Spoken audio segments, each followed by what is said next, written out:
Isang matagumpay na operasyon ang naisagawa ng Florida Blanca Municipal Police Station matapos ang mabilis na pagresponde sa insidenteng pagnanakaw sa Florida Blanca, Pampanga.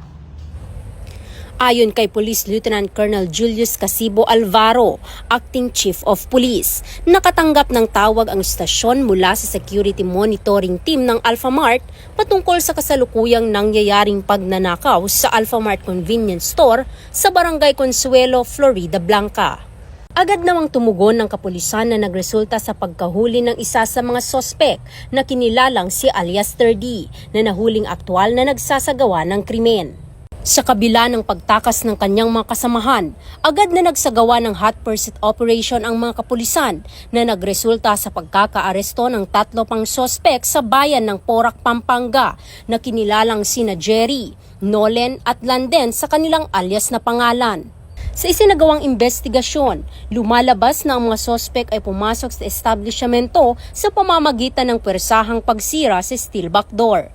Na-recover mula sa mga ito ang isang 45 caliber na may 5 bala, isang 38 caliber revolver na may 3 bala, 4 na granada, 90,000 pesos na cash, mga grocery items na nagkakahalaga ng 18,000 pesos, mga gamit na heavy-duty tools, at isang puting Toyota Fortuner na ginamit. Nahaharap ang mga sospek sa kasong robbery, illegal possession of firearms and explosives at iba pang kaugnay na paglabag at inihahanda ng Pampanga PNP ang mga kaukulang dokumento na isasampa sa korte.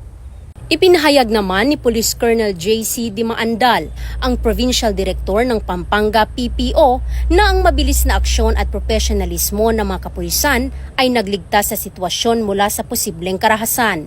Ito ay nagpatibay sa seguridad ng komunidad at nagsilbing inspirasyon na sumusuporta sa layunin ng administrasyon na panatilihin ang kaayusan at protektahan ang mga mamamayan laban sa mga krimen.